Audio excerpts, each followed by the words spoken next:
Hey, Coach, welcome. I'm glad you found us on YouTube. Let me know how I can help you.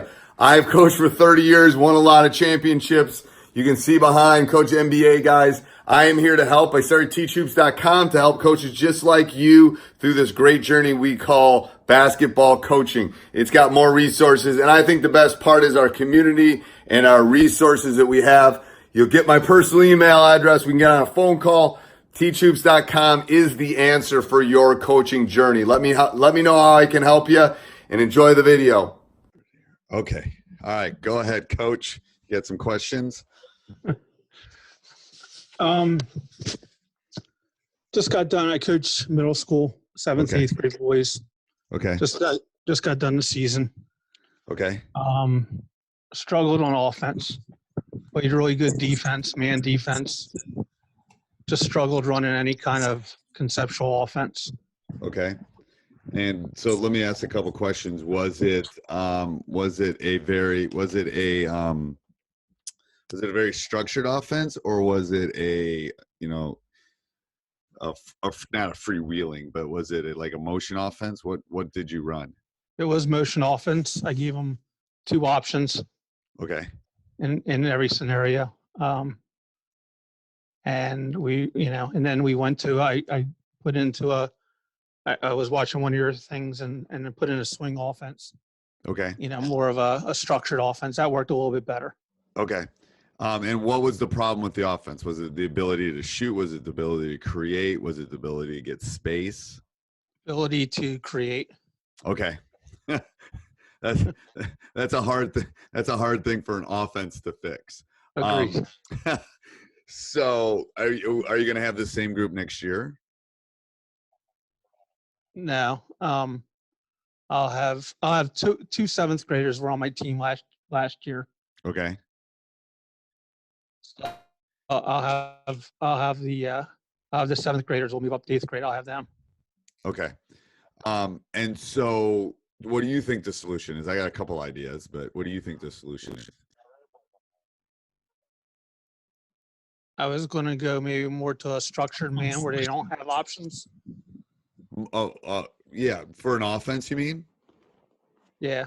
Yeah, I think I would do that. I would. Is there a way that you can work with them in the off season? Well, we have a spring season, which is now delayed. Right. Obviously, we're all. And delayed, then we'll do a summer. So definitely, yes. Okay. So I would. And how do you break up practice? Practice is mainly skills. Yeah. Okay. Yeah, I'll do earlier on. I'll do defense. That's my strength. So we Okay. do a lot of defense and skills, and then 15, 20 minutes on offense. And Yeah. maybe I thought that was my problem. Yeah. So a defense maybe especially in the spring when spring starts up again, and in the summer I'd spend less on that. I think a swing or something like that, or a flex kind of offense is fine. They're still going to have to be able to create some on their own. So I would do. I mean, do you do a lot of small-sided games of practice and stuff? A lot of one-on-one, two-on-two things. We do a lot of one-on-one, and then we do a lot of the games, but they're probably 5-on-5 games. Okay, yeah. So what I would try to do is really start thinking about how you could break it down into small little pieces for them. Because the one-on-one is great, but then how are they working 2-on-2? The game is really 1-on-1, 2-on-2, and 3-on-3. All the other stuff, Yep. Like the triangle offense. It's like really there's 3 guys. The most are ever really kind of being active at one point is 3. The other 2 are kind of just keeping them so they can't get to the pack line or the help line or whatever you're running defensively. So Yep. I would spend a lot of time on those kind of reads. Like, how are you going to read a ball screen? How are you going to read it? Those kind of things, and attacking the basket. How many days a week do you get them? We get 5 to 6. Okay. So then you've got time to build that skill set up, I think. Yep. So that's what I would do. I would spend less on the D, especially if you've got a nice foundation as far as the man goes. And you feel like you can change up a little bit. I would spend all my time on the ability to score. Okay. Can they shoot? Couple of them can. Okay. And that's where, it gets stagnant and they just keep on shooting. Yes. So red light, yellow light, green light kind of thing with them. Like, Gotcha. I think you got to, I know at this age is a little different. So it's easy to just make it like, you've got the green light, you've got the red light, you've got I mean, what is in it? And to be honest with you, especially at that age, they want to know, like, your range is here, your range is here. Here's when you can shoot. Here's when you can't. That will help your offense a lot. I have noticed that in my career, that just kind of knowing I'm not boxing them in, but and I had a unique team this year where a lot of guys had a lot of different options as far as shooting goes. But I think you have to kind of, especially at that age, like, you don't say these are my two scorers, but they have more of a green light. Here's where you can score. Maybe it's offensive rebounds, maybe it's close to the basket, maybe it's going to the free throw line. If you do that, that's the stats teacher in me. Your percentages will go up. Gotcha. Because you'll have the better. You don't want to say don't ever shoot and you always shoot kind of thing, but in a subtle way, you're kind of doing that with the red, yellow, and green. That's the basic way. Older kids, I like to actually do numbering systems. Like, there's a 10 shot, it's like a layup in an uncontested gym kind of thing. One is one pass and you shoot it and there's three guys on you kind of thing. So there could be a scale when they get a little bit older, but at that age, I like that easy, red light, green light, Okay. And that will help. I'm telling you, no matter what you run, if you run motion or read and react or, dribble drive or swing, whatever you run offensively, if you do that, your percentages will increase about 10% because you've got the right people shooting, to be honest. Yes. Yep. Yeah, I want Giannis shooting a lot for the Bucks. Gotcha. Yep. Yeah, he's the best player in the world, in my opinion. So he should take the most shots on this team. So that's, you want to do it without really saying it, but they'll get the gist of it if you kind of give them different levels of their ability to shoot. And we talk with, like, what you do in practice. You decide what your range is and. Right. Yeah. And this is, now you get comfortable in practice and then that's what you should be doing in a game. You shouldn't be doing stuff. Yeah. And then you should be able to show me you can do that. Like, we have you better be able to come in an empty gym and hit, 6 out of 10 threes consistently if you want that kind of, because you're going to drop 15, 20% in a game. Okay. I'll let you shoot that, but then you come in and show me you can. I have no problem. I'm not telling you can't shoot it, but let me see. Kind of thing, and we didn't have to do that as much this year with my team this year, but in past years I've had to say no, but if you think you can, let's go in the gym. Come on, let's take 53s and let's see with no one on you. That's cool. Yeah, and I think they feel better about it. And if they don't do it, it's like, well, let's try in a couple days. You practice, we'll come back in a couple days. Maybe just had an off day today, but until then, no. Coach down there, Andrew, how are you? Hey, Coach, I'm doing pretty good, man. How are you? I'm all right. Remind me where you're from again? Well, I'm actually moving. I'm in the process of moving to the Anniston, Alabama area. Okay.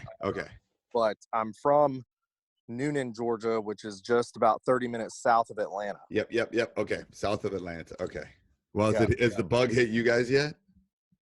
So, yeah, actually, every school, I believe, in the state of Georgia, every school district has gone ahead and canceled school for the next 2 weeks. No. They shut down. Yeah, we leave. Shut down everything. Yeah, we're done. We're done.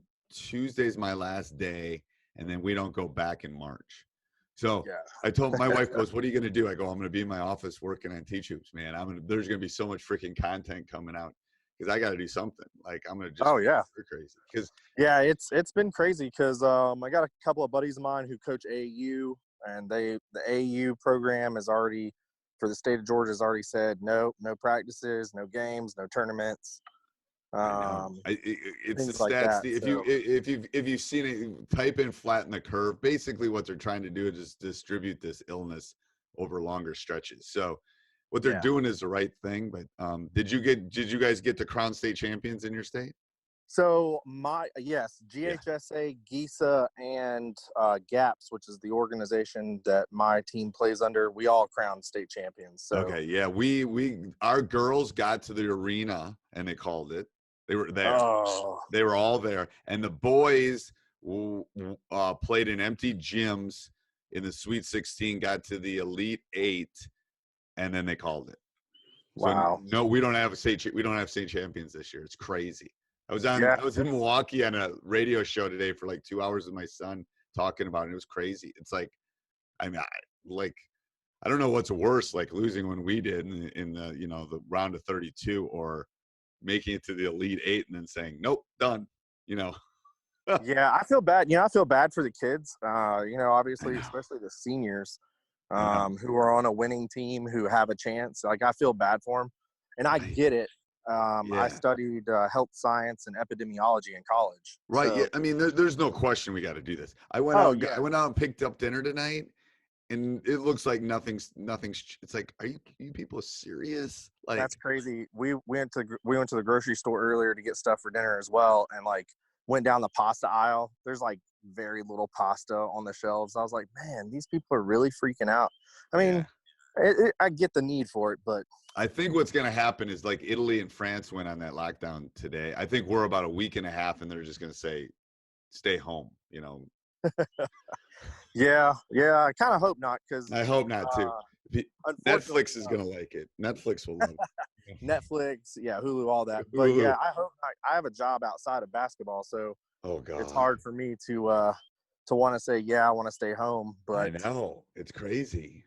But yeah, man, actually, I think you and I have been emailing back and forth Yeah. about my situation. I Yep. told you I was going to be taking over a program who had not been winning. Well, I went in for my last interview with them.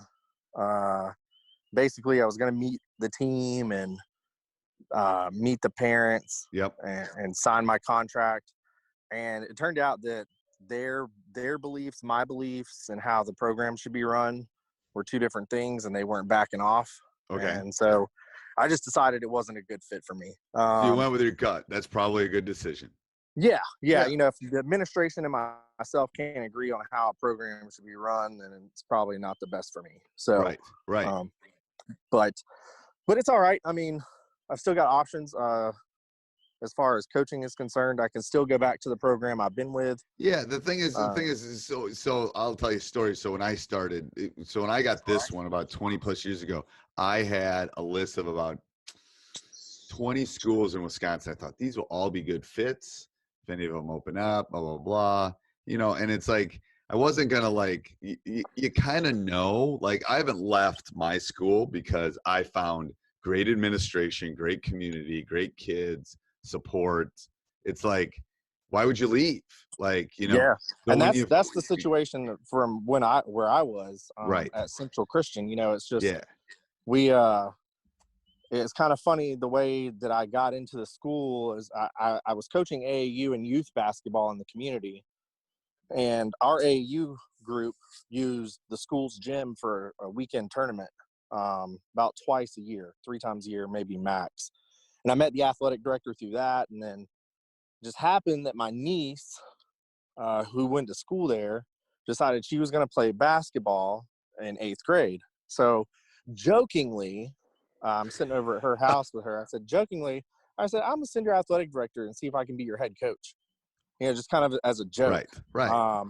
And joke was on me because like 5 minutes after I sent him the email, he was like, yes, be at practice on Monday. And so, so I get there, and he's like, look, the middle school girls, we want you to take over, do what you do. I know you can develop kids. I know you can work with kids. I've seen you. But he said, here's the thing. You've got some kids who actually play up, because in our league, you can start playing up in varsity as soon as 6th grade, as long as your athletic director, parents, and the school sign off on it. And I did. I had a stud. Right. I mean, this girl was playing well above her ability, or the middle school ability. So it was a challenge, but I took it on. We went 16-4. We were one win away from the district championship, which the school had never done before. Right. And then I was assisting with the varsity, and since then I've been with the varsity program, JV head coach this past year. Right. but our league is kind of funny. So we were able to have homeschoolers in our league. And so it used to be the rule, 50% of our roster more than 50% couldn't be homeschoolers. Well, they cut it down this year to 25%. Killed our entire JV program almost. Right. So it was kind of a struggle. We only had like 6 JV games. That's tough. That's tough yeah, to not have a carrot at the end of all the hard practices. That's It hard. really is. And for some of those girls, like, I felt for them, but we got them into games, like non-region games, so that they could at least play. Right. So luckily we were able to do that. We had 4 stud seniors. I think we ended up going 28-6 this year. You guys play a lot of games too. Yeah. So what's your long term? What's your long term? So you're going to keep looking for. You're willing to move. What are you looking for? Another job? Yeah. So I'm looking in the Anniston, Jacksonville area. Okay. Here in Alabama. I've been talking to a coach or an athletic director at one of the schools here. He wants me to come in, take over their junior high program, and assist their varsity boys. Says they've been struggling program. So I'm going to meet with him hopefully here in the next couple of weeks, probably after this bug crisis goes something down. dies down. Okay. But my biggest fear is, like, I told you, I think through email, is going in and I've been blessed to be part of a program that is just phenomenal. Right. And so you basically have to go in and build culture. Right. So I mean, it's been a long time since I've done this, but it is like I had to make some really tough decisions early in my career. I had to let some coaches go. I had to cut some kids. I had to not play some kids. I had to play some people that's parents were even part of running my youth program. I had to make some, and I was young. So I had to go in and not only make the tough decisions, I had to make it as a young head coach. But the program I took over had a win, it had 5 winning seasons in 30 years. So I figured there was nothing to lose. I had to go in and try to change culture from the beginning. And, it was a lot of sleepless nights doing that, but in the long haul paid off. So that's what I think you have to think about. It's like, all right, do you want to go in and be another assistant? Do you want to help at the varsity? Do you want to be a head coach? Do you just want to be a youth coach and then wait for the right head job? All of those things. And I've thought about that. And my mentor, Justin Stevens, he's a longtime listener of your podcast. Oh, good. Him and I sat down and he was like, look, man, he goes, without a doubt, he showed me the letter of recommendation he wrote to this athletic director for this job that I turned down. He's like, look, I know you can head coach. Right. He said, but let me tell you how I would do it. He said, find a fit like you found a fit here. Yep. Yeah, because I'm telling you, it's like trying a glove on, man. It's like finding the perfect pair of Nikes, but they're like 9.5s and you wear 10s. You can jam your foot into it, but it's gonna be miserable. And you might even be able to walk around, you might even be able to win, but life's too short, in my opinion, that you just want to find, because when you find the right one, you'll know. It's kind of like getting married. Like when you find the right one, it's been hard though, I think, here in the Anniston area, because a lot of the athletic directors want you to be a teacher. They do. That's a hard gig. I know. It is. And like, if I was 24 years old again, right, and I could, I got out of the Army at 24 and decided to go to college and do all that. Right. If I was 24 again, I'd do it all over again. I'd go teaching and get a teaching degree and stuff like that. But, basketball is my passion. And I've always told Justin, if I can get in front of an athletic director, I'm going to get the job. Right. Because my passion comes off when I'm able to speak to somebody and, and they know the game, and they know you love the kids and all that kind of stuff. Right. The hard part is, I don't want to say it's a bias. I don't want to say it's kind of like the age bias. You know, you could be the best 22-year-old head coach ever, and you come into that thing, they're looking at you like you're a 22-year-old. Yeah. It's similar to when you're not in the building. So what I've told coaches that have applied for these kind of jobs is you have to convince them that it's a non-factor. That, Yeah. you know, it's like, I'm going to be here all the time anyway. You know, I'm going to I'm going to stay late. That's extremely true. Cause I mean, I'd get off work at 3:00, head over to Central. I'd beat Justin out of his classroom. I'd be in the coach's office. Right. And I'd be looking that's at what you film. say. It's like you say, hey, in the summer I can do this. You got to make a negative into a positive. Right. And it's like, I can do things in the summer that he can't do, that he doesn't have the availability. I can actually be here and have the rims down and the balls out.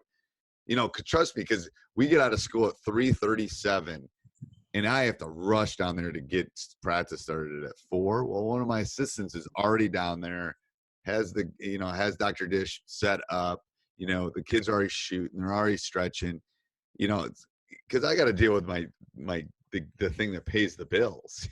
Yeah. And that's what my previous head coach loved, because during, you know, the beginning of the school year, August is when we can start doing conditioning. Right. For the upcoming season. So when I got off work, I'd get to the school. I'd be at the school by 3:15. Right. And he's the athletic director. Well, we got football going on too. So he's doing athletic director, history department head, varsity girls head coach, you know, so his plate's full. So I told him, I was like, look, you tell me what you want them to work on. Right. And I'll do it.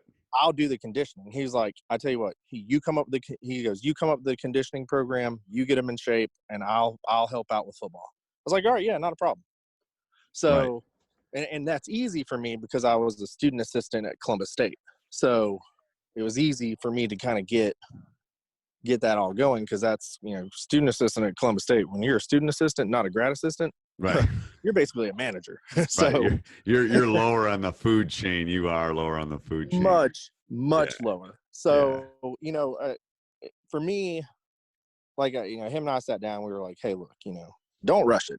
Don't rush the process. Don't rush to find a job. He goes, if you have to come back to Central next year, come back to Central. Right. He goes, and the thing is, that's what you scenario don't is- want to, that's what I tell all these young coaches, because this is when I get busy with all these emails from people. It's like, well, I want to be, I go, it's a lot harder if you take a bad job and then you don't do well and then they let you go, and then to try to find the next one, it's harder. Yeah. It is harder. It's easier to try to go get that first one, to be honest with you, in some respects. Yeah. So it like I said, I'm going to weigh my options. I'm going to meet with this athletic director from this other school, you know, tell him, you know, kind of how I run my programs, how I run my AAU, how I run JV, and just, you know, let him see if it's going to be a good fit. If it's going to be a good fit, and I can sit down with the head coach of the varsity boys and be like, look, you know, show me what your offense is, show me what your defense is, you know, what's your team philosophy, what's your, you know, what are your pillars that you build your program on, you know, show me all this so that I can make sure that my philosophy and everything fits in with yours. Because, you know, the adage is you want to have an assistant coach who isn't going to be a yes man. No, like, so I don't know if you've heard me on my podcast, but you want basically, you want somebody that questions you all the time. You want a Yoda. You want somebody that's going to be like a mentor, and then you want somebody that's going to help you with all the administrative. If you get those 3 on your staff, you're set. Right. You don't want it. You want a no man. You want a Yoda, and you want a GA. You want somebody that's going to help you with all the administrative. Literally, you find that, you're in heaven. You're in heaven. Yeah, and I think that's why we've been so successful at Central. Right. You know, 7 state championships in a row. I mean, you don't do that by happenstance. No. Right. No. Right. Yeah. And I'm telling you, man, last year we had no problem. We could platoon sub all day long and not have to worry about a game getting out of control. Right. This year we had 4 seniors, a junior, and 6 freshmen. Right. So when you took a senior out, if you had to take 2 seniors out because you were in foul trouble, no, but those are actually the more. Trust me, like when I've coached some of my NBA guys, that's not shoot. I could pick somebody off the street to coach half those guys. Oh yeah. It's when you don't have all the pieces and then you win, and it's like, whoa, like we actually did something here. But Yeah. yeah. All right, and Jeff or Nicholas, you got any questions? I don't know if they can hear me. I don't think I muted them. So I did have one Okay. question for you Okay, outside go of ahead. everything we've talked about. Shoot So away. when I got to the school that I'm at right now, Okay. Justin told me, he was like, look, I got my hands full with a lot of things. Some of these seniors, I asked him, that's my first question about his seniors. I was like, who's looking at them? Who's recruiting them? Like, Right. are they being recruited? Because that's, for me, coming from a college to AAU and knowing how some of the recruiting stuff works, I wanted to help out. Right. And he was like, yeah, they're getting some looks, not enough. He goes, my plate's kind of full, so I take calls and make calls when I can. I was like, all right, not a problem. I'll take over that. I said, no problem. So, but what do you do as far as, because I found it easier for me basically to email, each program obviously I want to grade the girl and see what she's capable of. Right. I'm not going to send a D3 kid to a D1 school.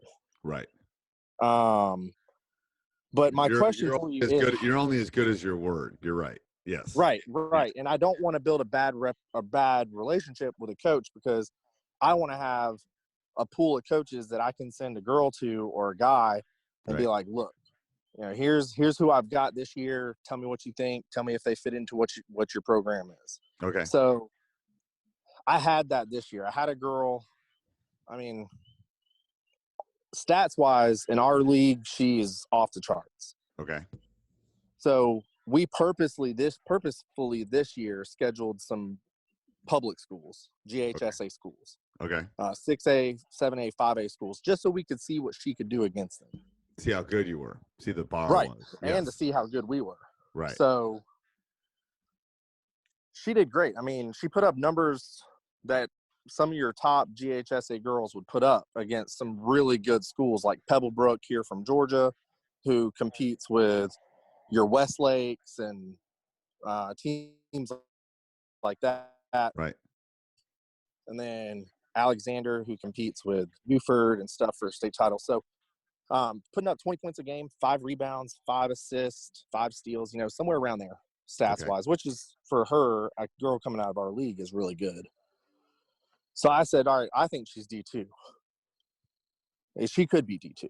Small D2, maybe not big D2. We're not talking like national championship competing D2, but one of those lower levels. And so I started reaching out to coaches, but I didn't know how to go about it because I'd never been on this side of it. So I started sending off emails with, excuse me, I'm outside. That's okay. But I sent out, go inside. I sent out emails with her stats, highlights, full game tapes, because I know coaches like full game tapes. Yep.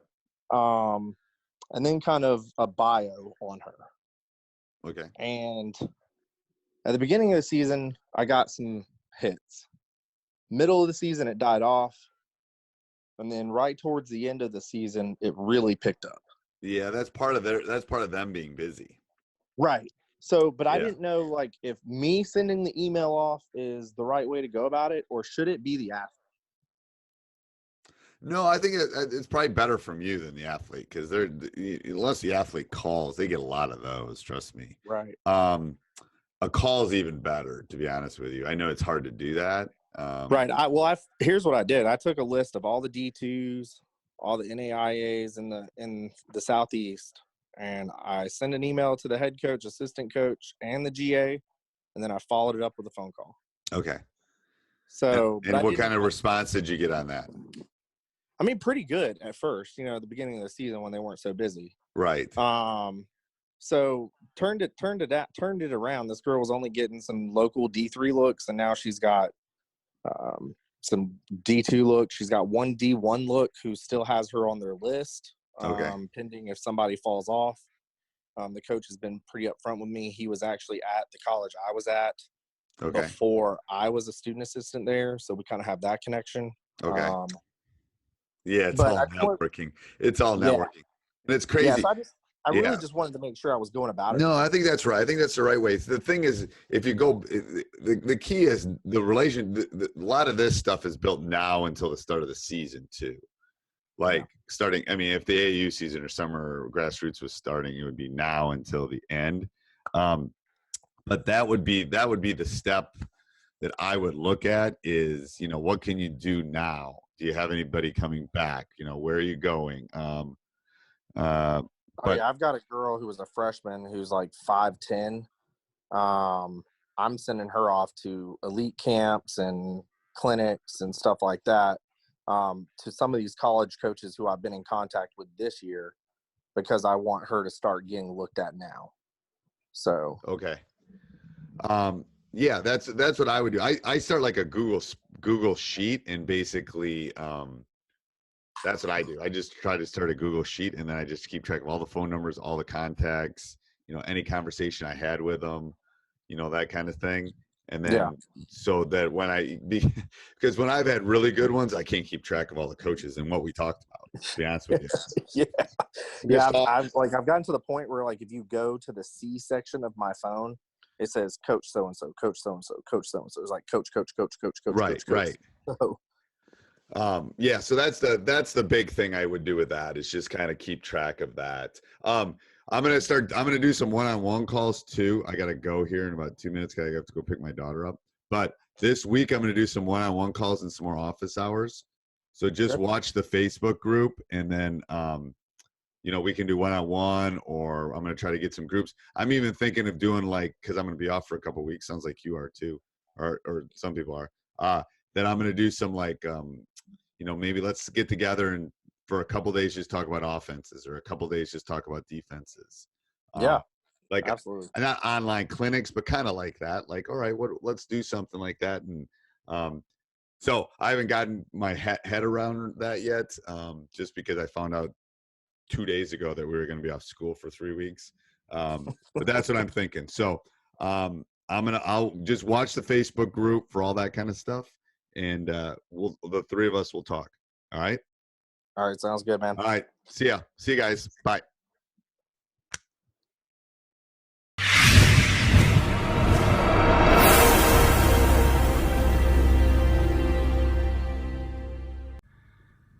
Hey, Coach. Hope you enjoyed the video. Let me know how we can help. Make sure you join teachhoops.com up above and down below. It is a great resource. It's a community. It's mentoring for me, one-on-one calls, office hours. You'll get my personal email address, lots of resources, tons of resources, thousands of resources to check out. I've been there. I've experienced everything you have, won lots of championships, but I want to help you do the same thing. So let me help you. Go over and check it out, teachhoops.com.